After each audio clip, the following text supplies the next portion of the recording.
That afternoon, I stood in the middle of the living room wearing a hand-me-down floral dress. It seems worn thin from years of use, while my sister, Marianne Dawson, glided down the staircase in a shimmering brand-new evening gown that must have cost more than a month's mortgage. Our mother, Sophie, looked at Marianne with eyes gleaming.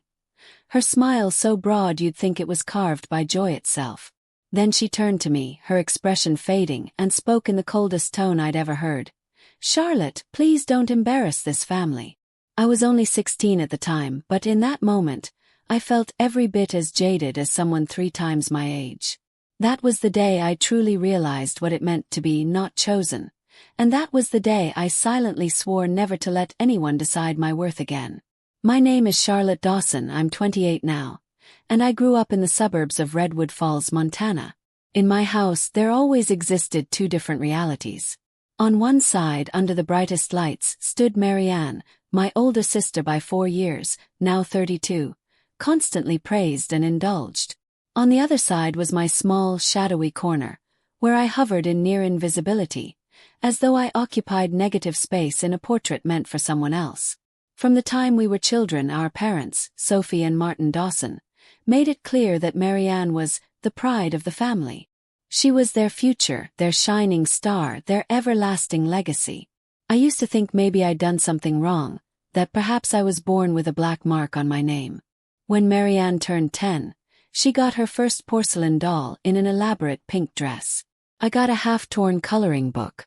In high school, she got a convertible on her 16th birthday, fully paid for by Mom and Dad, while I was handed a bus pass and told, "Appreciate it, Charlotte. Not everyone gets free fare." Then came the countless awards Marianne received at school. Best dancer, best pianist, best debater. Each time she came home with a trophy, our parents would beam as though the sun lived in their smiles. My successes, if acknowledged at all, might get a passing mention at dinner like, "Oh, Charlotte, that's nice," followed by an immediate return to discussing Marianne's next performance or a new project she was undertaking. I was 14 when Marianne broke her iPhone by dropping it into the dishwasher. Dad bought her a replacement the next day, the newest model, boasting about how he couldn't let his precious daughter go underconnected. When my old flip phone died, Dad's exact words were, "Charlotte, you can learn to do without for a while. Builds character." It felt as if every kind of kindness was reserved for Marianne, while I was expected to endure and grow stronger. One scorching summer day, our family car's air conditioning gave out. Within hours, my parents had a mechanic out to fix it, since Marianne was complaining she couldn't possibly handle the heat. Months later, when I suggested we replace our ancient water heater so I wouldn't have to endure cold showers at dawn, Dad just shook his head, telling me I needed to make do because, "You're a resilient girl, Charlotte." At the time, I believed him. I told myself I was strong, that maybe Marianne was the fragile one and needed more pampering. But as the years wore on, I started to question whether this was real concern or simply bias. I landed my first part-time job at 16, working morning shifts at a cramped coffee kiosk in a local grocery store. While I juggled foam cups and espresso shots before rushing to class, Marianne was flown to dance camp in California, lodging at a fancy hotel. She was exhausted from rehearsals, so she needed a comfortable stay, Dad explained. I spent that entire summer saving tip money for used textbooks, told Daily. "We can't splurge on everything, Charlotte. You know we have limited resources." But somehow, those resources were never too limited for Marianne. The final, undeniable crack in my heart happened at 18, when I doubled over at work with a sharp pain in my abdomen. After barely managing to clock out, I called Mom. She sounded half asleep when she asked, "Why can't Marianne drive you to the hospital?" "Don't bother me with this. I have to rest." Marianne, of course, didn't pick up her phone at all. I ended up calling a taxi with my last $10 to get to the emergency room. Turned out I had appendicitis, and no one in my family came until a day later, when I was already half conscious after the surgery, thoroughly alone. The only person at my bedside that first evening was my coworker, who brought me soup and some magazines. From then on, I learned to shut my wounds in silence. It wasn't because I felt nothing. It was because reacting only got me labeled dramatic or ungrateful. I worked harder and kept my voice low. I got admitted to a state university on scholarship, paid for my little hatchback with savings from after-school jobs, and quietly applauded Marianne's constant stream of achievements. I still hoped in some corner of my soul that maybe things would change, that Mom and Dad would glance my way one day and think, "She deserves a break." But that moment never arrived. Instead, it was replaced by a new, devastating blow: my wedding invoice. I was 28, engaged to a wonderful man named Samuel Reed, a veterinarian at a local rescue clinic. Samuel was the first person who made me feel wanted just by existing. We'd been together for 3 years when he proposed in a quiet meadow near a stream. I remember how my cheeks hurt from smiling so much. When we announced our engagement, something unexpected happened. My parents volunteered to pay for the entire wedding. I nearly dropped the phone in disbelief when Mom said, "Let's do this right, Charlotte. I don't want you feeling overlooked anymore." Dad chimed in, "Yes, your sister had a grand wedding. You should have one too." It was so out of character for them that I felt my heart melt with relief. Maybe they'd finally seen me. Mom and Dad insisted on taking care of every detail, from the venue in a cozy wooded park in Redwood Falls, to the color scheme of burgundy and cream, to the caterer who specialized in southwestern dishes. Marianne was invited to be a bridesmaid. She hesitated at first but eventually agreed, if only to have the chance to show off her new designer dress. My parents seemed proud, telling everyone they met, "We're doing everything for Charlotte's big day. No one will say we're playing favorites anymore." It almost felt like an apology wrapped in promises. The total cost came to nearly $36,000. It was a hefty sum, but nowhere near the $200,000 they had spent on Marianne's wedding a few years back. Still, I was overwhelmed with gratitude, convinced that we were finally healing. On the wedding day, Mom gave a short speech in front of around 100 guests. "We're proud of both our daughters," she declared.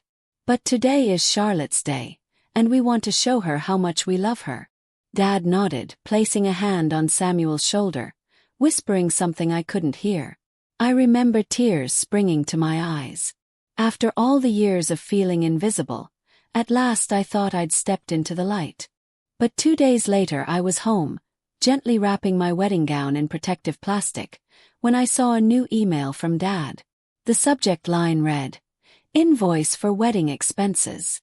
I opened the attached PDF, my breath catching in my throat. Page after page listed the cost of everything, from the flower arrangements to the amuse-bouche samplers, from the string quartet to the place settings. At the bottom, in stark bold letters, was the total: $35,972. And below that, "Please pay at your earliest convenience to Martin and Sophie Dawson." I can still recall how my heart pounded in that moment. The overhead kitchen light felt blinding. I read the email, then reread it, as though my mind refused to accept what my eyes saw. "Please pay at your earliest convenience." Not a single word about how this was a gift, not a single expression of love, not even a mention of the memories we'd shared. Samuel was in the hallway, carrying a box of leftover wedding decor, when he noticed my expression. "Char, are you okay?" he asked, setting the box down. I showed him the email, my hands trembling. He read it twice, then set my phone on the counter with a quiet thud. I'd never seen him look so furious. "This has to be some sort of mistake," he muttered. But deep down I knew it wasn't. That evening I stayed up writing a letter to my parents. I wanted to meet them in person, but I also knew my anger would likely cause me to scream and then backtrack. I wrote a short, tight-lipped note. "You said you were giving me this wedding so I'd feel loved. Now you've turned it into a debt. Enclosed is a check for the full amount. This will be our last financial transaction. From now on, I will not accept or require anything from you, including an inheritance. This isn't about money. It's about respect." I dropped the envelope in the mailbox, my stomach knotted. Part of me felt relief.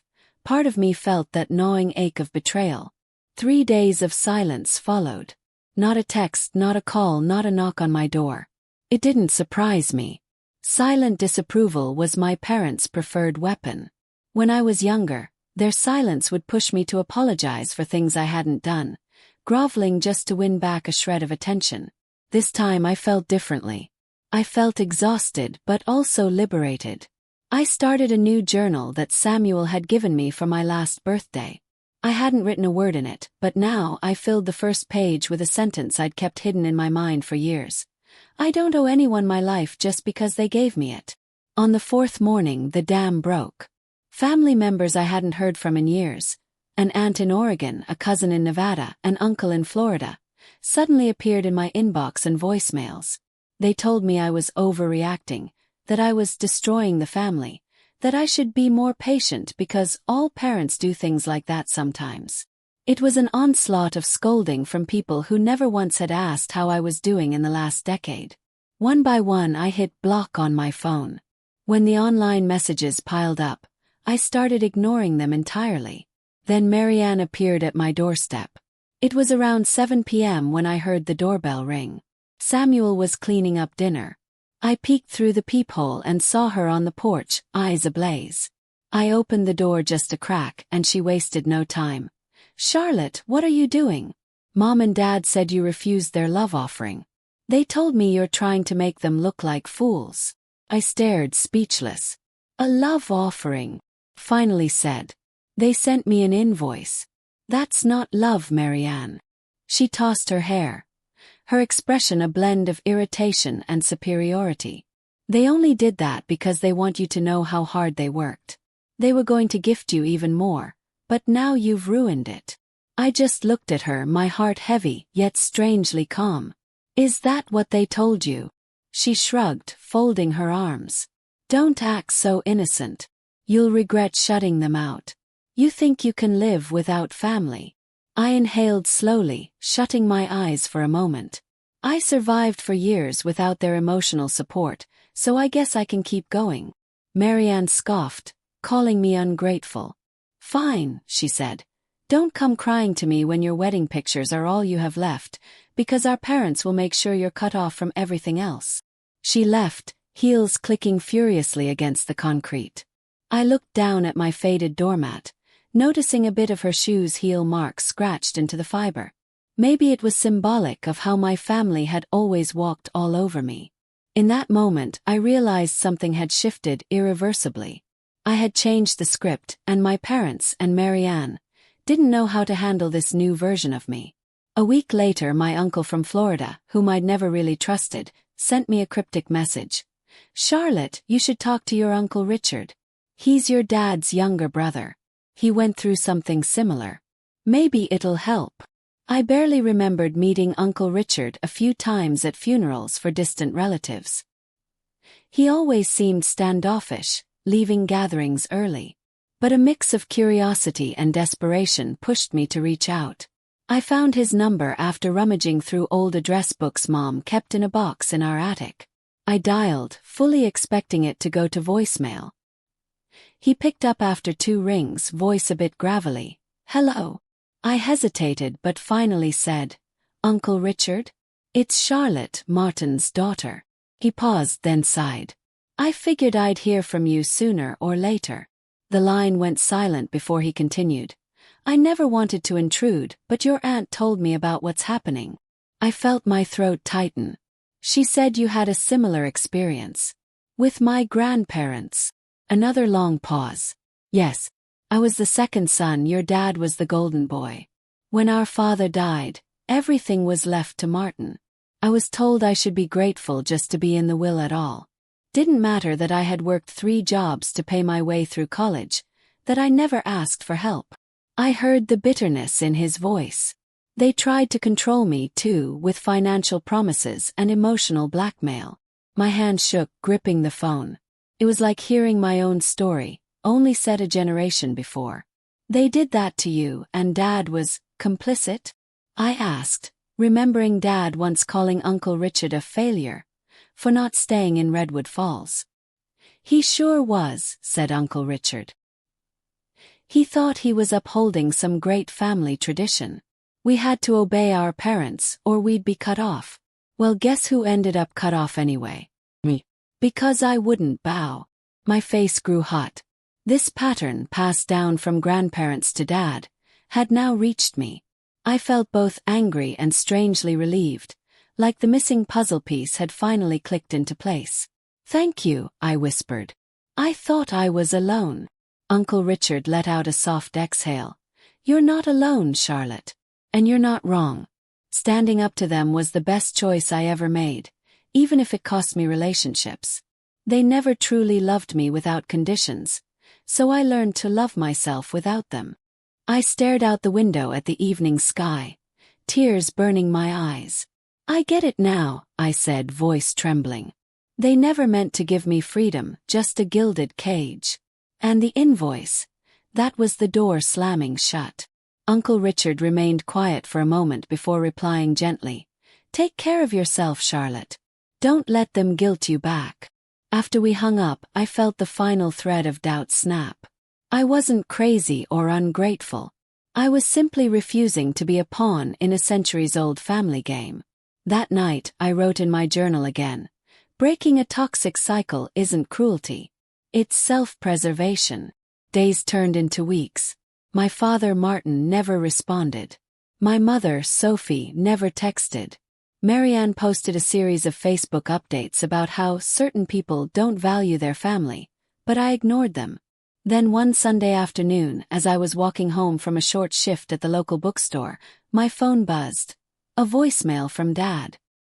His voice was oddly subdued, like an instrument out of tune. "Charlotte, I don't want us to stay silent like this. If you're willing, I'd like to meet. Just you and me. I'll be waiting at Moira's Cafe on Thistle Street." My heart hammered. I wasn't sure whether to feel dread, anger, or hope. Samuel was at a volunteer event, so I was alone, left to my thoughts.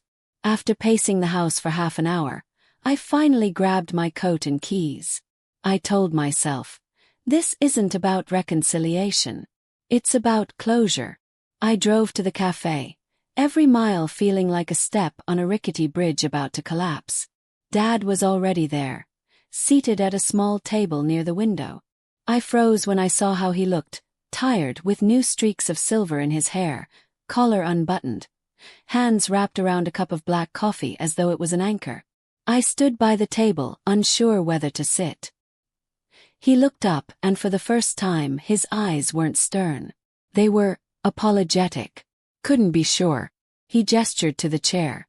I sat down, crossing my arms. I kept telling myself, "Don't let your guard down." After a moment he said, "Charlotte, I know sending that invoice hurt you. But it was never about the money. It was a lesson." My teeth clenched. "A lesson in what, Dad?" "Humiliation. Teaching me I'm only worth your investment if I pay it back." He pressed his lips together, lowering his gaze. "It was wrong. I see that now. I was trying to enforce some family principle about responsibility. I was too proud to realize how cruel it looked." My eyes stung with tears, though I refused to cry. "When have you ever demanded that Marianne learn responsibility?" I asked quietly. He flinched as if I'd slapped him. "It wasn't about Marianne. You're different. You're strong."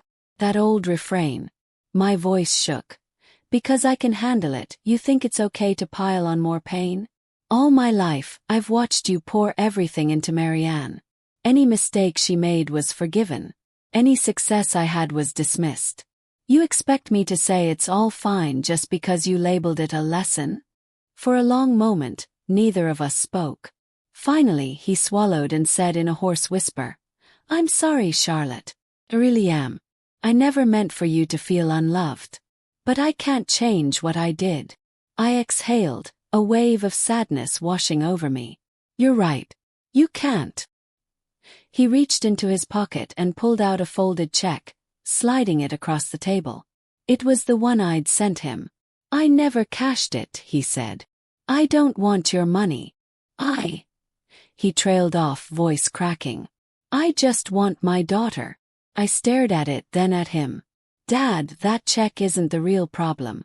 The real problem is that you've never seen me for who I am, only who I failed to be compared to Marianne."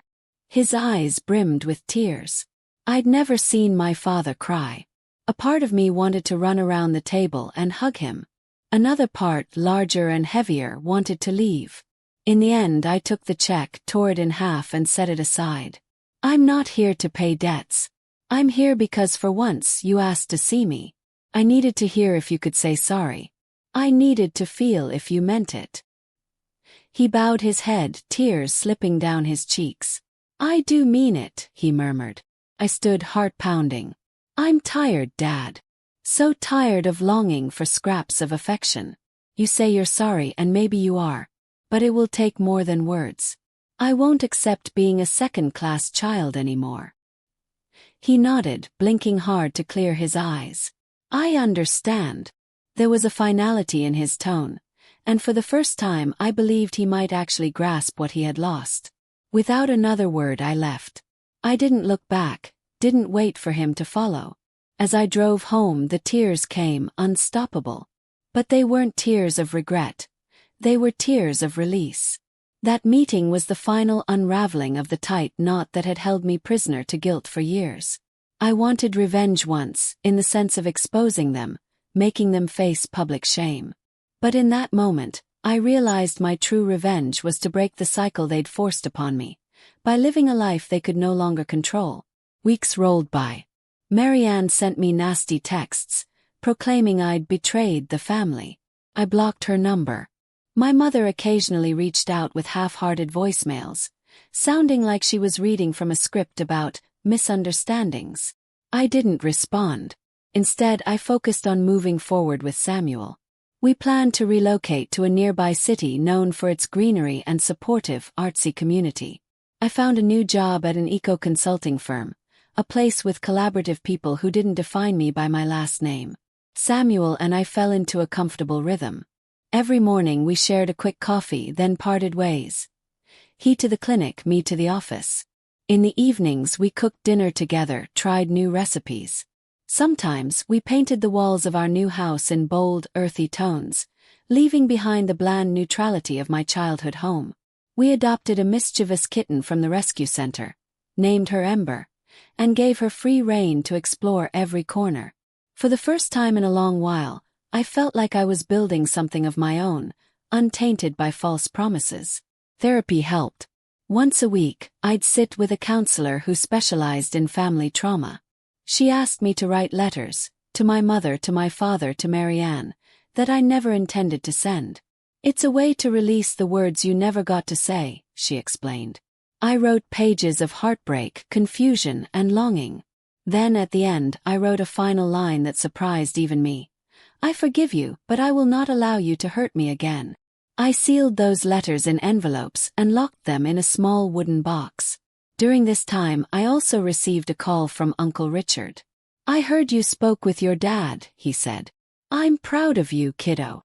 I don't think anyone in my family had ever told me they were proud of me before. A tear slipped down my cheek. Thank you, Uncle. That means more than you know. He chuckled softly. I do know. Stay strong. Months passed in relative calm. Occasionally, I heard from extended relatives trying to rope me back into the fold. One day, Marianne called from a new number, furious that I wouldn't help pay for our parents' upcoming anniversary party. It's your duty, Charlotte, she insisted. You think you're so high and mighty now, but you owe them everything. I breathed in, letting her words bounce off me. I owe them nothing, I replied, voice steady. If that's hard for you to accept, that's your problem. And I hung up. Samuel and I decided on a quiet vow renewal ceremony a year after our initial wedding. We invited a handful of close friends, people who loved and respected us. We planned it in our new backyard at sunset, with fairy lights strung between pine trees and a small table of homemade treats. Dressed in simple attire, we looked at each other with the kind of gaze you share when you know, finally, that you are home. Just before the ceremony began, I felt a flutter in my chest, remembering what had transpired the year before. The lavish wedding, the humiliating invoice, the heartbreak of revelations.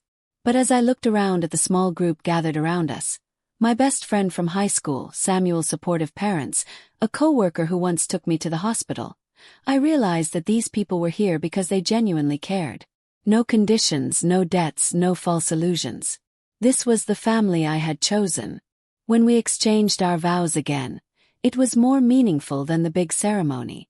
I whispered, "I choose you," and he whispered back, "I will always choose you." And I knew in that moment that no matter what storms life threw at me, I had finally built something unbreakable in my heart. Self-worth entwined with real love. We ended the night sitting around a small fire pit, chatting about the future. Our friend Lucy joked about how messy Ember could be, while Travis, one of Samuel's clinic buddies, asked if we'd ever consider opening a second rescue location in Redwood Falls. I laughed softly. I'd rather open it here where the people support us. No mention of my parents. No mention of Marianne. Felt a little odd but mostly freeing. A week later I received a letter in the mail. It was from Dad. I recognized his careful penmanship. My heart pounded as I slid the envelope open.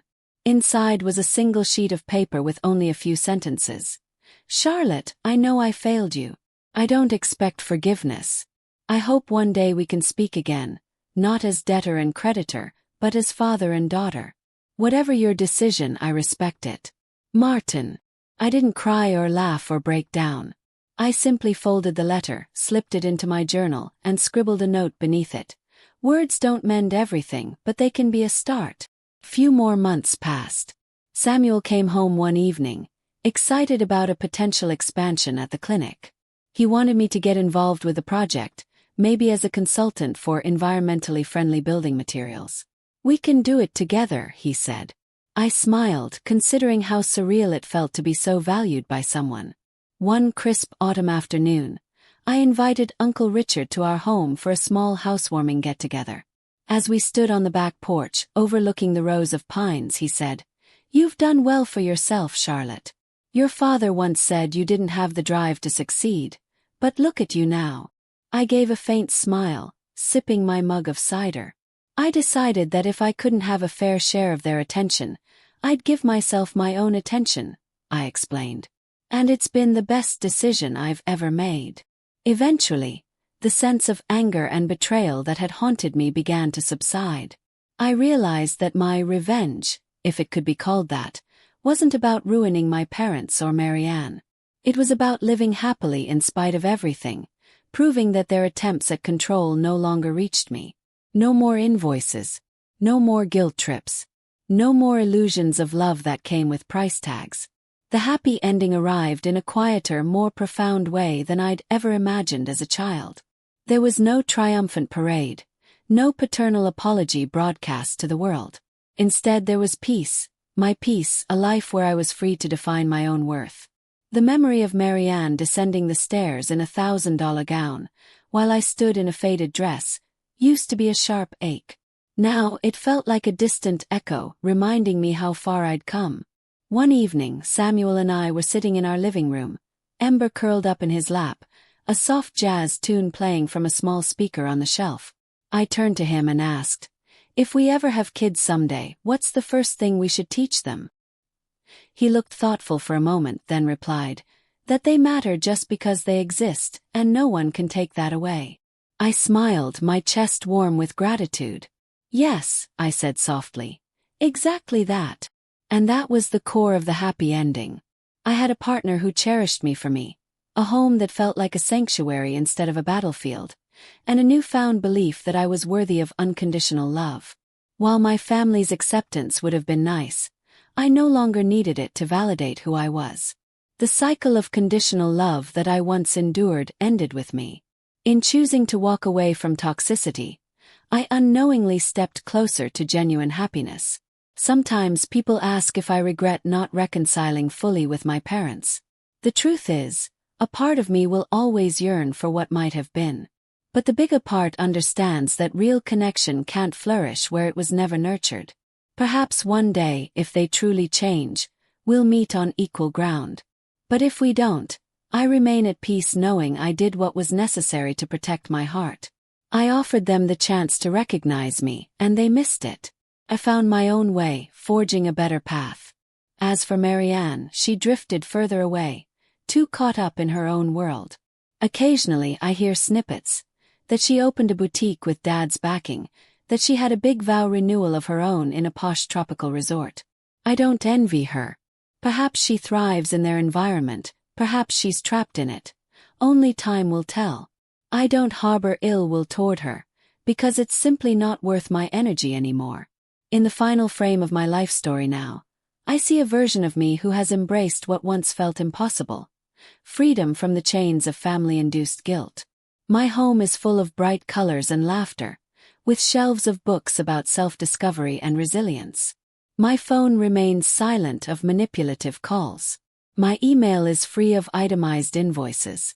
And in my heart, I carry the unshakable knowledge that, in the end, choosing myself was the bravest, most loving act I could ever perform.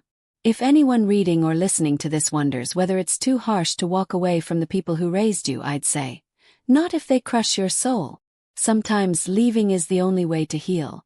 And from that choice can blossom the happiest endings, the ones you create, not the ones you beg for. Because real family should never come with a price tag, and real love doesn't present itself wrapped in an invoice. Real love, I learned, is standing on your own 2 feet in a place of peace, knowing that you alone define your worth, come what may.